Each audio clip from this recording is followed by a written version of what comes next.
Good evening, everyone. We are bringing you that team coverage tonight as we count down to the Democratic presidential debate. 7 News anchor Gordon Dill and reporter George Reed Godfrey are standing by in Charleston live, and Maxwell standing by at the Clemson Social Media Listening Center tracking reaction to this debate. But we're going to go right to our Gordon Dill. He's on Calhoun Street outside the Gilliard Center where the debate will be held tonight. Gordon.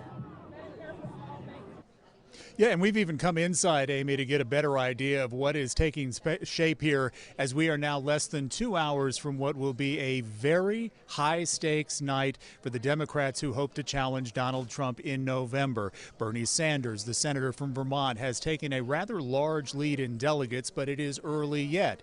The candidates who hope to stop or slow his momentum have tonight to try and make that impression on voters. To give that some perspective, you might remember before the New Hampshire primary, Senator Amy Klobuchar of Minnesota had what many felt was a strong debate performance and performed much higher than her polls, coming in third in New Hampshire just a few days later. Candidates will be looking for a similar bump when they take the stage here tonight. And of course, it is quite the scene here. Many of those candidates' supporters are gathering outside, as are others who are trying to draw attention to various issues, everything from climate change to guns to health care, a primary topic for many of those candidates. Take a look at what we've found as people gear up for the debate. Outside the Gilliard Center, the big top tents of a media circus and the coordinated campaigns by supporters of candidates on stage. Joe Biden's group may have the largest numbers here so far. He's always crossed the aisle. I think that he's going to be the kind of president who's going to unite our country again. We're bracketed by signs for Bernie, the front runner so far, and Tulsi Gabbard, who isn't even here. Tom Steyer bought the more mobile message, and supporters of Mayor Pete have been easy to spot. Pete, to me, is the complete package. Does he have all the experience? No.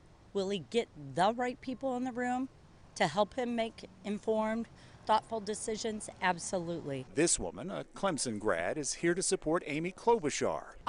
Right now, I would say Amy Klobuchar. How come? I've watched all of the debates. I feel like she is moderate. She's very intelligent, confident. I think she's got a lot of great leadership skills. It's been busy outside all afternoon. All eyes focus inside less than 2 hours from now. Oh, it's going to be a busy night inside tonight. We are waiting for a lot of activity to take place both during the debate in this building and then immediately afterwards in what is this room known as the spin room, where all the candidates and their supporters will come talk to us and answer more questions about the debate performance. Now, back outside, there are people upset about different issues, protesters trying to gather more attention as well. That's where our Georgia Reed Godfrey is standing by with this live report. Georgia Reed. What do we want? Make it wrong. When do we want it? Now.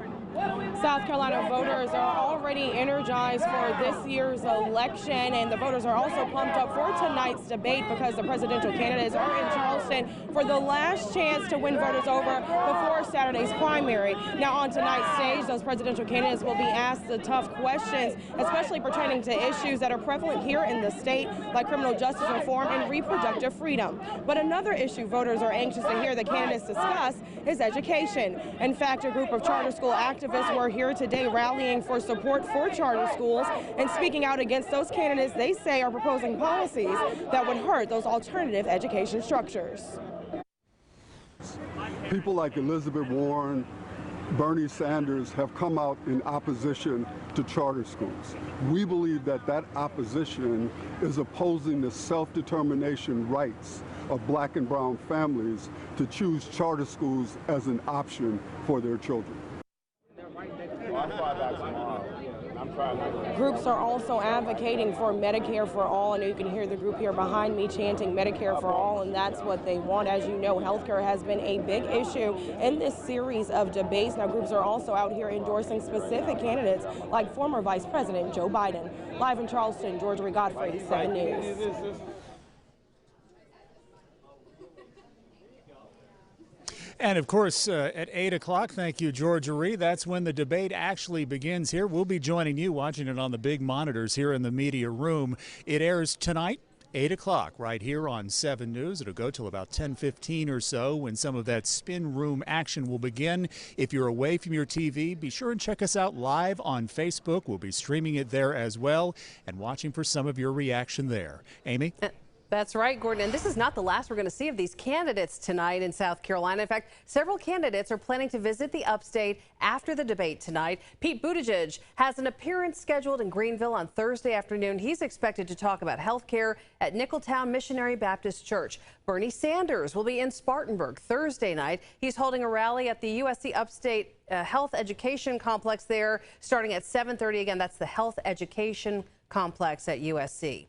Also, Friday, former Vice President Joe Biden will appear in Spartanburg at Wofford College. He'll be at the Jerry Richardson Indoor Stadium starting at 6:30. And Elizabeth Warren, we found out, will be in Greenville on Friday at the Rutherford on Rutherford Road. That event starts at 1:15. Many of these events, by the way, require tickets, so you can find out more information about all of that on our website, WSPA.com.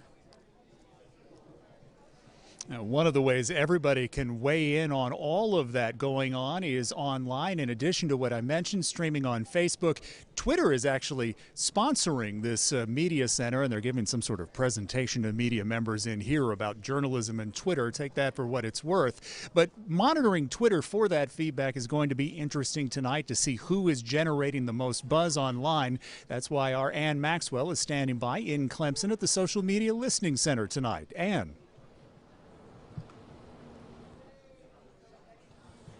Well, between 4 and 5 o'clock, the Social Media Listening Center says there were nearly 2 million posts on social media about this debate or these candidates ahead of it. As you can see, Bernie Sanders dominating the conversation in this word cloud of keywords people are talking about, tweeting about online. Right here it says more than 50% of what's being said online is about Bernie Sanders when it comes to this debate. About half of this is positive, about half negative right now. And this information updates in real time.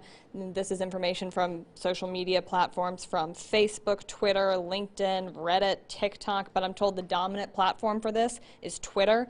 They've provided reports at the top of every hour. From the 5 o'clock hour, some of the top influencers were ABC News, CNN, Bloomberg, Laura Ingraham, USA Today.